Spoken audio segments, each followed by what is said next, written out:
मित्रों, आप सभी को जीवित पुत्रिका व्रत का हार्दिक शुभकामनाएं। मित्रों, आज हम जीवित पुत्रिका का अत्यंत महत्वपूर्ण कथा सुनाने वाले हैं। जो भी माता और बहनें जीवित पुत्रिका का व्रत रखते हैं तो उन्हें इस मार्मिक कथा को अवश्य सुनना चाहिए। इससे आपकी पुत्रों का आयु लंबी होती है। व्रत करने मात्र से आपके पुत्र की ऊपर आने वाले संकट मिट जाते हैं और सुंदर पुत्र रत्न की प्राप्ति होती है। और जून भगवान और जुतिया माता आपकी हर मनोकामना पूरी करते हैं। आज हम जुतिया या जीवित पुत्रिका व्रत पर सुनी जाने वाली कथा कहानी सुनेंगे, जिसे सुनना अनिवार्य माना गया है।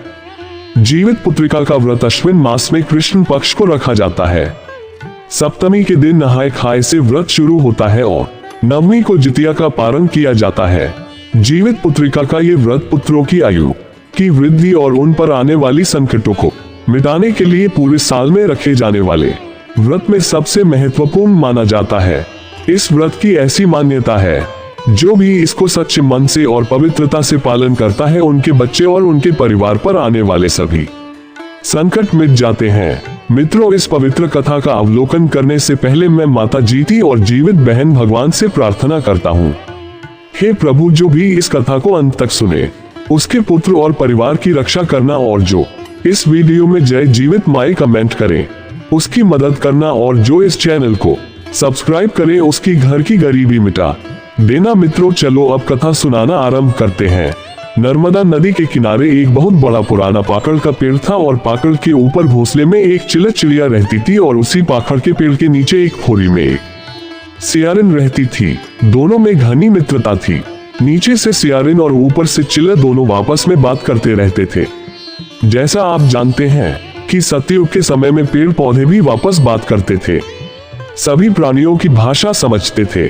चिल कौआ गाय कोई भी पशु पक्षी मनुष्य की तरह बात करते थे और एक दूसरे का भाषा सभी लोग समझते थे। तो उसी तरह चिल और सियारिन जो थी एक दूसरे से उसी की तरह बात करते थे। तो मित्रों, जो चिल चिड़िया थी वह ऊपर डाल पर अपने घोंसले में बैठी थी और सुबह सुबह का समय था। सियारिन जो थी नीचे अपना खोरा में थी। तभी चिल्लर चिड़िया नदी की ओर देखा और सियारिन से कहती है कि बहन, आज का दिन कुछ अलग है। तब सियारिन बोली, क्या है बहन? आज का दिन अलग। चिल्लर चिड़िया बोली, बहन, नदी की ओर बहुत भीड़ लगा हुआ है। मित्रों, सियारिन बोली, किस चीज का भीड़ है बहन? चिल्लो चिड़िया कहती है, अरे बहन, ये तो मुझे भी पता नहीं है। एक काम करो, थोड़ा जाकर पूछ लो, क्योंकि बहन तो तुम नीचे हो, तुम्हारे 4 पैर है और तुम आसानी से चली जाओगी, इसलिए तुम जाओ और जाकर पूछ कर आओ, मुझे इसके बारे में बताओ। सियारिन कहती है कि बहन, यदि हम मनुष्यों के झुंड में जाऊंगी तो वह लोग मुझे मार मार के तो कचूमर बना देंगे, मेरा टांगे तोड़ देंगे, मेरा हड्डियां पसलियां बराबर कर देंगे, मेरा प्राण ही निकल जाएगा, तो जाने से क्या फायदा। चिल कहती है कि तो ठीक है बहन, मैं जाती हूँ और देखती हूँ और जाकर पूछ कर आती हूँ। वह चिल घोंसले से निकलकर और उड़ती उड़ती नदी के तट पर चली जाती है। पर जहाँ भीड़ था वहां पर गई तो देखती है कि वहां की ढेर सारी औरतें थी। कुछ औरतें नदी में डुबकी मार मार के नहा रही थी, कुछ औरतें नहाने के बाद पूजा कर रही थी। वहीं पर एक बूढ़ी माँ थी। तो बूढ़ी माँ से चिल कहती है कि बूढ़ी माँ, कौन ऐसा व्रत है जो इतने सारी महिलाएं का भीड़ है, इसमें एक भी पुरुष नहीं है। बूढ़ी माँ बोलती है, चिल रानी, तुम नहीं जानती हो, मनुष्य में महिलाएं अपने पुत्र के लंबे आयु के लिए करते हैं। अश्विन मास कृष्ण पद सप्तमी के दिन नहा खाकर और अष्टमी के पूरे दिन निराहार निराज जल उपवास रहती है। यह व्रत जितवाहन का नाम से व्रत की जाती है। पूर्वजों से लोग करते आ रहे हैं और हम लोग भी करते हैं। तब चिल चिड़िया बोली, इस व्रत को करने से किस फल का प्राप्ति होता है, मुझे बताए। बूढ़ी माँ बुढ़िया औरत बोली कि पुत्री चिल, इस व्रत को करने से पुत्र की लंबी आयु होती है, बांझ को भी संतान की प्राप्ति हो जाती है, मरे हुए बच्चा भी जीवित हो जाता है। चिल चिड़िया ये बात सुनकर बोली कि तब तो यह व्रत जो है अति उत्तम है, अति फलदायी है, इसलिए इस व्रत को मैं अवश्य करूंगी। वह चिल वहां से अपने पेड़ की तरफ आए और सियारिन से कहती है कि बहन, ये सभी लोग नहाने आए हैं, क्योंकि वह सभी व्रत रखी थी। ये वह व्रत जो है जीवित पुत्र का व्रत है। जीतवाहन भगवान की पूजा की जाती है और बहन, मैं अपने बच्चों की रक्षा के लिए इस व्रत को अवश्य करूंगी। तब सियारी कहती है कि मैं भी इस व्रत को करूंगी। तब चिल कहती है कि देखो बहन, करना तो अपने मर्जी से, क्योंकि मेरा पेट छोटा है, हम दाने चुप कर लाते हैं, किसी दिन नहीं दाना मिलता है तो पूरे दिन भूखे रह जाते हैं। लेकिन तुम्हारा मांस मजीरा खाने वाला बड़ा पेट है, अगर जो मांस मजीरा का महक आ जाएगा तो तू व्रत खंडित कर दोगी। इसलिए बहन तुम व्रत मत करो, और यदि करना है तो अपना मर्जी से करो, इसका पाप मुझ पर नहीं लगेगा। सियारिन बोली कि बहन इस व्रत को मैं अवश्य ही पूरा करूंगी। इस प्रकार दोनों ही गंगा में डुबकी मार के स्नान करके और व्रत रख ली। बेचारी चिल्लो रानी जो थी उसी दिन चुनकर दाना लाकर अपने घोंसले में रख दी और अपने बच्चे से बोली कि बेटा व्रत का दिन मैं तुम्हें अपने चोंच से भोजन नहीं करा पाऊंगी, तुम लोगों को खुद के चोंच से भोजन करना होगा। मैं भोजन अपने मुख से उठाकर नहीं दूंगी, क्योंकि इससे मेरा व्रत खंडित हो जाएगा। जो सियारिन थी वह सियारिन भी जाकर इधर उधर से मांस मदिरा खाकर आ गई। रात्रि बीत गया। जब सवेरा हुआ तो दोनों पूरे दिन उपवास में रही। शाम का समय हुआ तो दोनों गंगा में डूबी मार मार के स्नान की। मित्रों, सबसे पहले ये जानिए कि जो भी स्नान करती है उनको जितिया व्रत के दिन कुएं पर स्नान नहीं करना चाहिए। संभव हो तो आपके नजदीक में किसी नहर तालाब में जाकर स्नान कर लीजिए, और नहीं तो मित्रों कहते हैं ना मन चंगा तो कठौती में गंगा, घर में ही कठौती रखकर उसमें गंगा जल डाल के फूल अक्षत डालकर उसमें भी स्नान कर सकते हैं। मित्रों, इधर चिल और सियारिन दोनों नदी में डुबकी मार के स्नान की और शाम का समय में सभी औरतें पूजन कर रही थी। तो उसी जगह जाकर चिल्लर और सियारिन थोड़ा छिपकर बैठकर कहानी सुनने लगे। पंडित जी कथा सुना रहे थे। चिल्लर कहानी को सुनती हुई आनंदित हो रही थी और कहानी को अंत तक सुनती जा रही थी। लेकिन जो सियारिन थी वह कहानी को सुनते सुनते सो गई। उसने कहानी को अंत तक नहीं सुन पाई थी। जब कथा पूरी हुई तब कथा सुनने के बाद चिल्लर अपने घोंसले में चली गई और सियारिन जो थी अपने खोड़े में चली गई। खोड़े में जाने के बाद सियारिन का मन ललचा रहा था, क्योंकि उसी गांव में एक व्यापारी जी का नौजवान हट्टा कट्टा बेटा मर गया था, और जब मरा था तो बारिश होने के कारण उसका शरीर पूरा जल ना सका था।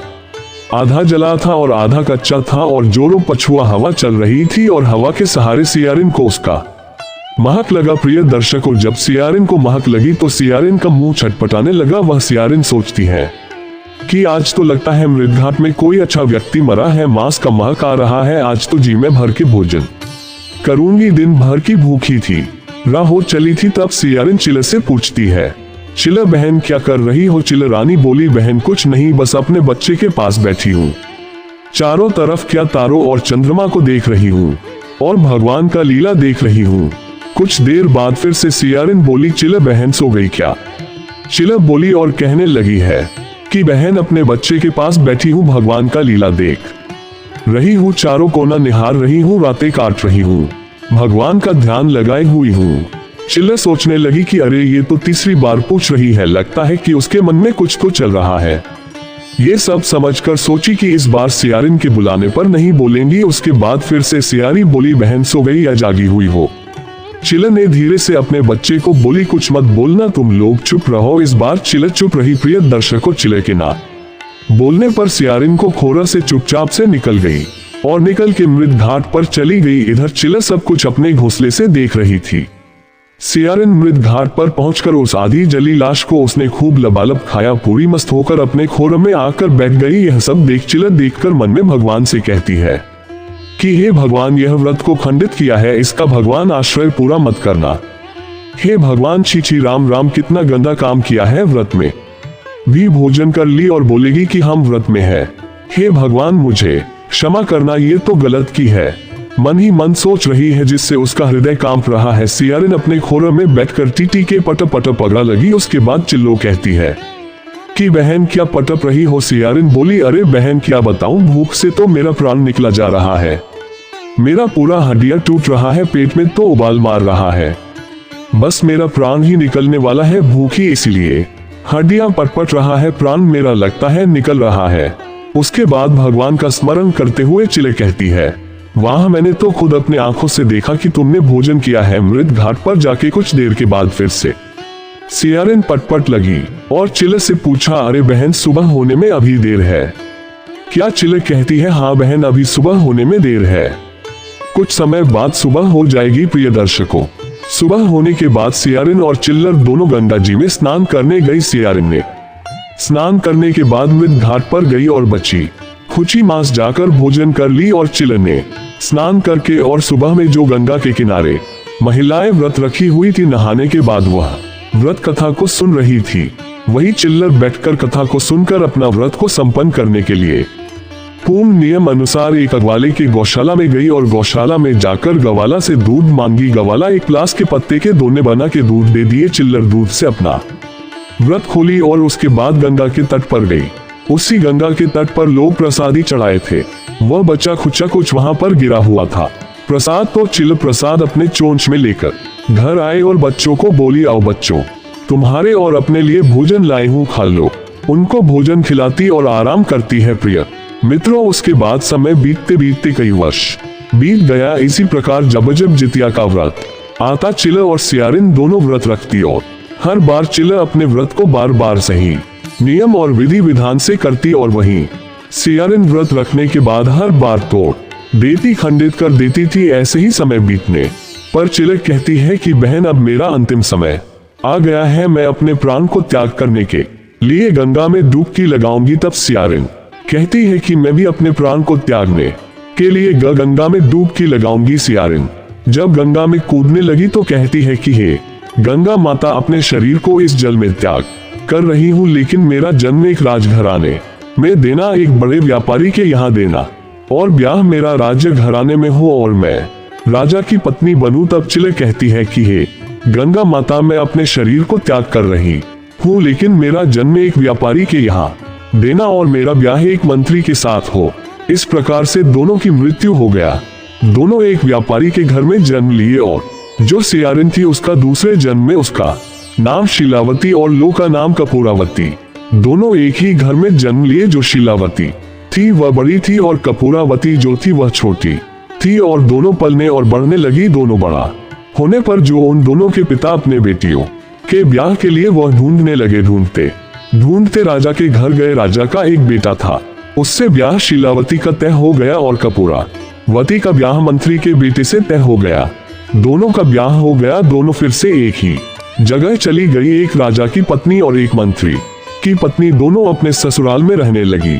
शीलावती और कपूरावती रहते रहते एक दिन कपूरावती ने एक बच्चे को जन्म दिया और शीलावती ने भी एक संतान को जन्म दिया, जिसकी मृत्यु हो गई। कपूरावती का संतान जीवित रहा। इसी प्रकार से कपूरावती ने 7 संतानें को जन्म दिया जो सभी जीवित रहे, लेकिन शीलावती ने भी 7 संतानों को जन्म दिया, लेकिन इसके सभी संतानों की मृत्यु हो जाती। जब शीलावती के संतानों की मृत्यु हो जाती तो वह बहुत दुखी होती और सोचती कि कपूरावती के बच्चे जीवित क्यों रहते हैं और मेरे मर जाते हैं। ये सब सोच सोच के जलने लगी कपूरावती से और उसने उसके साथों पुत्रों को मारने के लिए साजिश किया और अपने सिपाहियों को बुलाया और उनसे कहा, सिपाही जो कपूरावती के 7 पुत्रों के शर को काट दो। इस प्रकार से कपूरावती के पुत्रों के शर सिपाहियों से कहकर कटवा दिया। लेकिन कपूरावती जितिया का व्रत की थी। जब भगवान की कृपा से उसके 7 पुत्र जीवित हो गए, एक भी नहीं मरे। शाम को सर कटवाए तो सवेरे बेटा घर चले आए। कई बार ऐसा कोशिश की, लेकिन उसकी कोशिश भी कामयाब नहीं हुआ। उसका पुत्र मरकर भी जीवित हो जाते थे। धीरे धीरे समय बीत रहा था। एक दिन का बात है कि शीलावती पूरा तरह से थरना ले ली और जाके कोप कक्ष में सो गई। जब कोप कक्ष में सो गई तो राजा गए और कहने लगे कि रानी क्या हुआ और क्यों आप इतना क्रोध में है। शीलावती कहती है कि हे राजन, मेरा एक कहना मानिए, नहीं तो हम अपना प्राण को त्याग दूंगी। राजा कहते हैं कि आप कहिए क्या हुआ, मैं वचन देता हूँ आपकी कहीं हर एक बात पूरी होगी। तब शीलावती कहती है, हे राजन, मेरी बहन के 7 पुत्रों को मारकर उनका सर मुझे दे दीजिए, तभी मैं अन्न जल ग्रहण करूंगी, नहीं तो मैं अपना प्राण त्याग दूंगी। प्रिय दर्शकों, उस सप्तमी का दिन था। राजा कहते हैं कि हे भगवान, एक तो तुम खुद अपने बच्चे का जन्म देती हो और वह मरा हुआ पैदा होते हैं, और तू दूसरे का बच्चे के लिए इतना निर्दय बन गई हो। ऐसा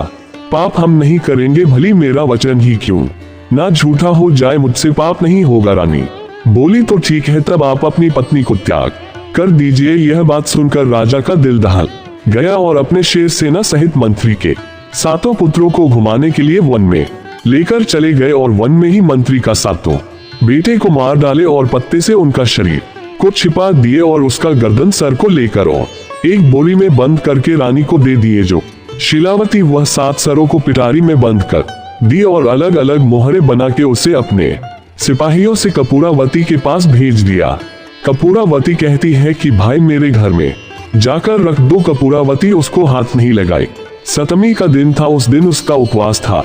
रात्रि हो चुका था, उसके बेटे घर लौटकर नहीं आए। उसने बहुत इंतजार की। अष्टमी का दिन भी बीत गया। अष्टमी के दिन बेचारी उपवास रह गई। उस दिन भी इंतजार की, लेकिन उसके बेटे भी नहीं आए। कपूरावती बार बार सोच रही थी अपने बेटों के बारे में, बहुत रोती चिंता करती विलाप करती है। इधर ब्रह्मलोक में भगवान शंकर, भगवान ब्रह्मा और भगवान विष्णु सभी विचार करने लगे कि जितवाहन को क्या हो गया है, उसके भक्त पर कितना बड़ा संकट आ गया है और वह अपने भक्त के लिए कुछ भी नहीं कर रहे हैं। यदि यह संकट आज नहीं टला और यदि उसके पुत्र जीवित नहीं हुए तो क्या कोई माँ और भक्त व्रत रखेगी? ये तो अनर्थ हो जाएगा। तब तीनों ही भगवान जितवाहन के पास जाते हैं। जितवाहन ध्यान पर थे। उन तीनों परमेश्वर ने उनका ध्यान से जगाया और कहा, देखिए पृथ्वी पर आपके भक्त के साथ क्या हो रहा है, तुम्हारे भक्त के साथ अन्याय हो रहा है। जितवाहन तुरंत चले गए शीलावती के घर। उसके घर जाकर उसके संदूक में भरे हुए 7 सर को ले आए और वन में ले जाकर उसे जोड़कर और अमृत जल छिड़क दिए। 7 पुत्र जीवित हो गया और 7 पुत्र को जीवित हो जाने के बाद वह सभी पुत्रों को घोड़े पर सवार करके कपूरावती के घर भगवान जितवाहन स्वयं पहुंचा दिए। कपूरावती बहुत चिंतित थी कि अरे रात्रि बीत गया है, मेरे बेटे अभी तक नहीं आए। तभी बेटे दरवाजा को ठोका खोलने के लिए। वह भागती दौड़ती दरवाजा खोली। जब दरवाजा खोली तो सभी बेटे पर नजर पड़ा। बेटों ने सारा हाल बताया कि मुझे राजा साहब वन में ही छोड़ दिए थे और वह लौटकर चले आए थे। ये सब सुनकर कपूरावती कुछ नहीं बोली, अपने पुत्रों को घर में लेकर चली गई। सुबह हुआ तो सुबह प्रातःकाल में ही स्नान करके अपने पुत्रों को भी स्नान करवाए और पूजन के समय कपूरावती भगवान जितवाहन का पूजा करके और मन ही मन सोचती है कि मेरी बहन ने मेरे लिए क्या भेजी है, जरा देखते हैं। जब संदूक को खोलकर देखी तो उसमें सोने का गहने, हीरे जवाहरात में सब बदल गया था। बेचारी अपना हीरा जवाहरात के गहना पहन के और पूरा तन को जड़ ली। यहाँ बार बार शीलावती सैनिकों को भेज रही थी, जाकर देखो मेरी बहन कपूरावती कब रोएगी। जब देखने गए तो सभी हाथों में प्रसाद लिए खा रहे थे। तब सैनिकों ने आकर रानी से कहा कि रानी कोई नहीं रो रहे हैं, सभी बैठकर प्रसाद खा रहे हैं और हंसी खुशी से है। और कपूरावती तरह तरह के सोने के आभूषण पहने हुई थी। रानी यह सुनकर सोचने लगी, क्यों रो नहीं रही है? उसके बेटों को मैंने मरवा दिया, सब कुछ छीन लिया, फिर नहीं रो रही है क्यों? ऐसा कैसे हो सकता है? क्यों ना मैं खुद चलकर देखूं? वह अपने से चलकर देखने गई तो देखती है कि कपूरावती के 7 बेटे हाथ में प्रसाद लिए हुए खा रहे थे। कपूरावती हीरे और जवाहरात के गहने से जड़ी हुई खड़ी थी। ये देखकर शीलावती चकित हो गई और कहती है कि अरे बहन, तुम्हारे तन पर इतना गहना कहां से आया? तुम तो सिर्फ एक साधारण सी एक मंत्री की पत्नी हो। तब कपूरावती कहती है, अरे बहन, तू ही नहीं तो भेजा था, तुम्हारे दिए हुए गहने मैंने तो पहने हैं। बड़े बड़े सोना चांदी थे, हीरे का हार था, उसके के बेटे के लिए सोने का कड़ा था और ये सब जितवाहन भगवान का कृपा है। वहां से रानी चुपचाप चली गई और घर आकर एक चिट्ठी लिखी। एक चिट्ठी लिखकर और सिपाही को और कहा, जाओ मंत्री को जी को दे जाओ। सैनिक ने वह चिट्ठी मंत्री को दिया। मंत्री चिट्ठी पढ़कर बोले कि ठीक है। मंत्री जी घर आए और अपनी पत्नी से बोले कि रानी, आपको महारानी ने आपको बुलावा भेजा है और तुमको ले जाने के लिए रथ और घोड़े हैं। तब मंत्री की पत्नी बोली, हे मंत्री जी, मैं रथ और घोड़े से नहीं जाऊंगी। हम ठहरे। एक मंत्री की पत्नी राजा की पत्नी थोड़ी है, मैं पैदल ही चली जाऊंगी।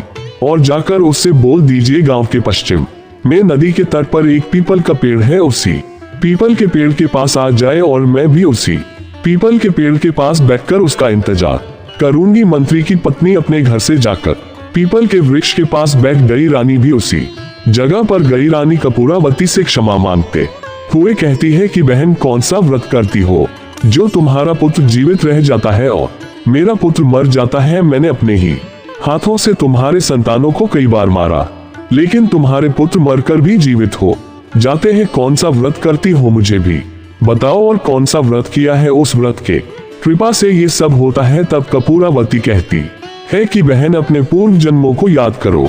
तुम एक सियारिन थी और मैं चिलत थी बहन, चलो मेरे साथ। और उसे पकड़कर नर्मदा नदी के किनारे उसी पार दिया। आज का पेड़ था उसी पास, देखो इस पर मेरा घोंसला था और नीचे तू रहती थी। हम दोनों गंगा में समाधि लिए थे और अपने प्राण को त्याग दिया था। और मैंने बोला था कि पूर्व जन्म मुझे याद रहे, और तुम बोली थी कि हे भगवान मैं राजा की पत्नी बनूं। मैंने बोला था कि मंत्री का पत्नी बनूं। तो बहन तुम्हारा बच्चा इसलिए मर जाता है कि तूने व्रत खंडित की थी। हमने दोनों व्रत किया था, तू मांस खाली थी और मैं पूरे दिन और पूरा रात निराहार रही थी।